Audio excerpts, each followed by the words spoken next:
Welcome to the Search Select Recruitment Podcast, discussing anything from writing CVs all the way to how to approach a job interview and much more. Hi, my name's Angie. I'm a recruitment consultant here at Search Select. Today's podcast is about changing career, changing direction, something that we get asked quite a lot in the agency.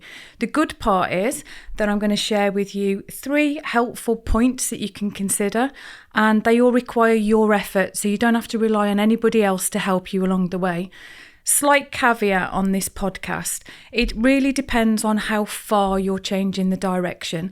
So I'll give you an example. If you were in a hospitality industry, in an office role within hospitality, and at the weekend you like to fix computers, work out how they work, that kind of thing. It was more of a hobby than anything else.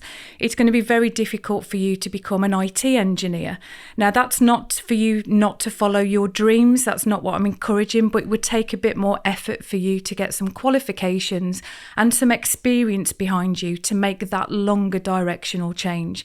But in the main, this is relatively simple to do. So the 3 points I'm going to share with you, and they're not hard, but they just require some thought from you. Are you sure? Is this the right time? Do you require any support from friends, family, or a partner? Now, the reason that I'm asking you to do this is it a New Year's resolution that isn't going to happen?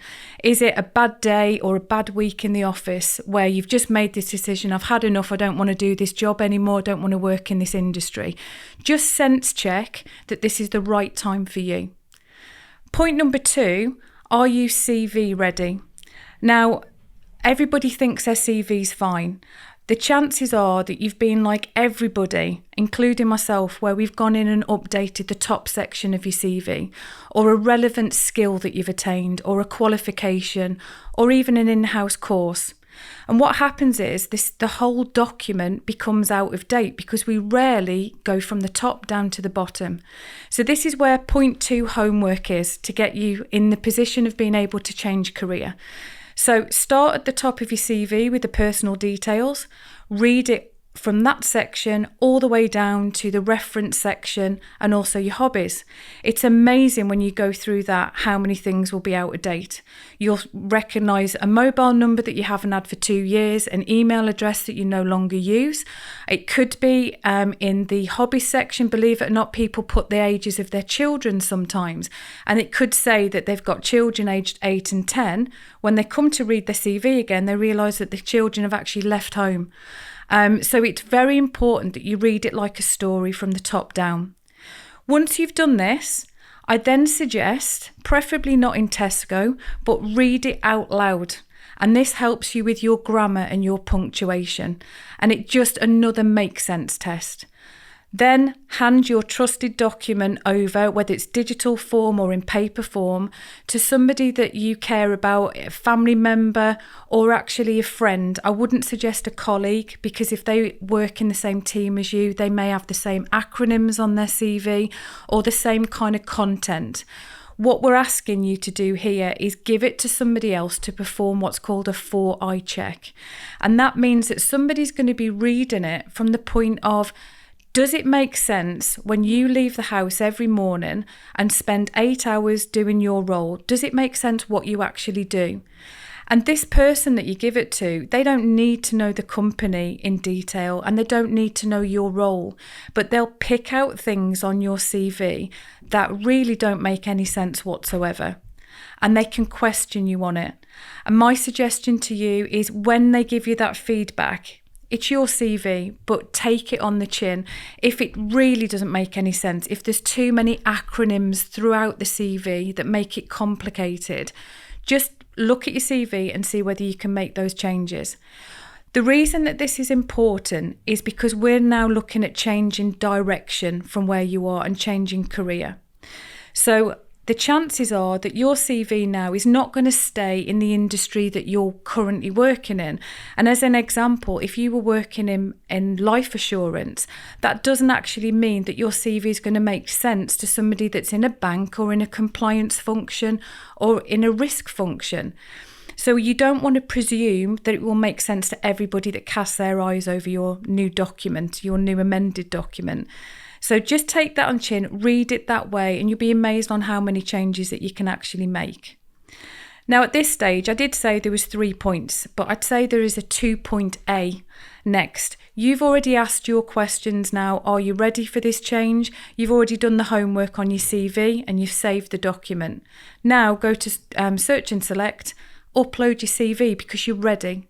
And this is where now this journey really starts to change, and this is where it will get exciting for you. The third point, and the most important one, is to be available. You've already checked your contact details at the top. You've got the right email address. You've got the right mobile telephone number. But now you need to be contacted by your recruitment consultant if you've uploaded your CV, or that next available role. So if you start not checking your emails or start ignoring the text messages that are sent to you, it's going to be very difficult to actually fulfill this change in direction. So just as a recap, are you sure? Is it the right move for you? Is it the right time for you? Point number 2, do the homework on your CV. You read it all the way through like a story, then read it out loud, then pass it over to a trusted friend or a family member to give their feedback. Point 2, point A, upload to Search and Select. Let a recruitment consultant give you a call and discuss it. And point number 3, be available for the next stage of this career. Now, what I'd like to do is share with you a personal story. Just because I'm a recruitment consultant here, I've actually done exactly what I've just talked about within the last 3 years. And I thought this might help anyone that's listening, not just because of my role presently, but because I've actually done all 3 points that we've just talked about. So in the last 3 years, as I said, I was in a banking career. 21 years in a banking career. Nobody ever thought that I would leave, least of all me and least of all my husband. It was my career for life as far as I was concerned.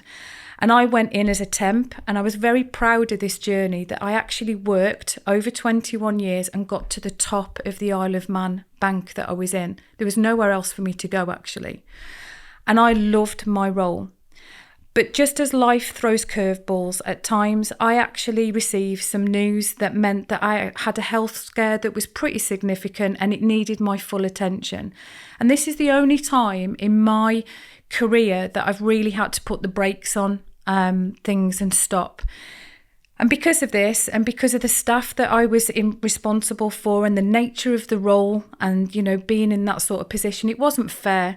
So I took a voluntary downgrade, a double downgrade actually, to go into a basic managerial role so that I could park my career, concentrate on my health scare, get well, and then return back. And that was how my plan was. When I got well and I went back to it, what I wasn't prepared for was all these questions of, I've now got all these skills. I'm not in the same role that I was, which is my choice. What do I do with all those skills? Where am I going to go? Because I can't use them in this managerial role that I'd now got. I'd got no direct reports and I was working as part of a team and I was working remotely.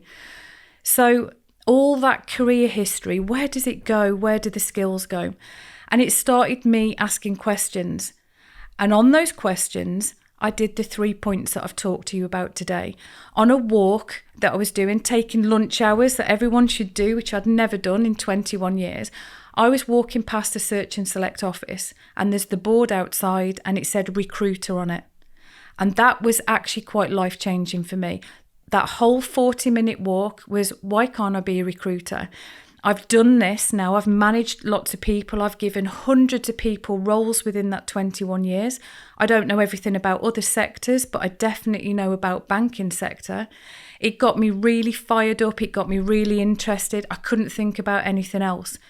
I then went back and did the 3 points. I talked to my husband, obviously, and said, you'll be shocked now, but I'm thinking of leaving. Can I have your support? Absolutely. I then looked at my CV. I needed to do a lot of changes on my CV. It was full of acronyms. It was very bankified, and I know that's not a proper word, but it was all acronyms, all internal teams. It was a great CV for the bank, but it wasn't going to be a great CV for a recruitment role or for any other industry. I had to make all the changes. I then had to give it to a friend and say, will you read this and see whether it makes sense? I then had to make sure all my contact details, which they weren't. I'd got an email address on my CV that I never used anymore. Too many spam emails in there. I updated it. And then I did something that I'd never done before. I uploaded my CV to an agency. And in 21 years, I'd never, ever looked for another job. Hand on heart, never considered it. So it was pretty big stuff for me. And then I got the call from Search Select. And now I'm here today, 3 interviews later, 20 months into the job. And I'm not saying how happy I am because my directors are listening into this podcast. I absolutely love my job. And the reason that I do is I get to talk to people every day, not just on my personal story, but how easy it is to change the direction that you're in. When you start off in any job, when you leave school and you go into a job, it doesn't mean to say that you have to stay in that role until you retire. We all change.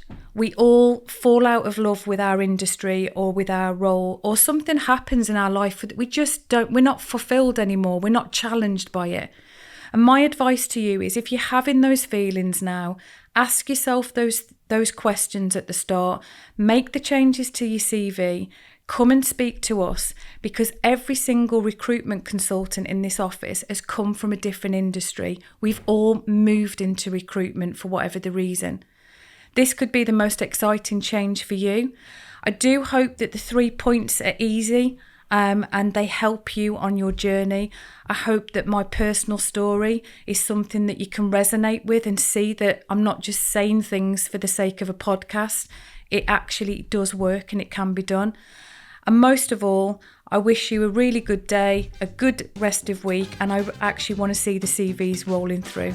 So thanks for listening. I hope it's been helpful, and thank you very much.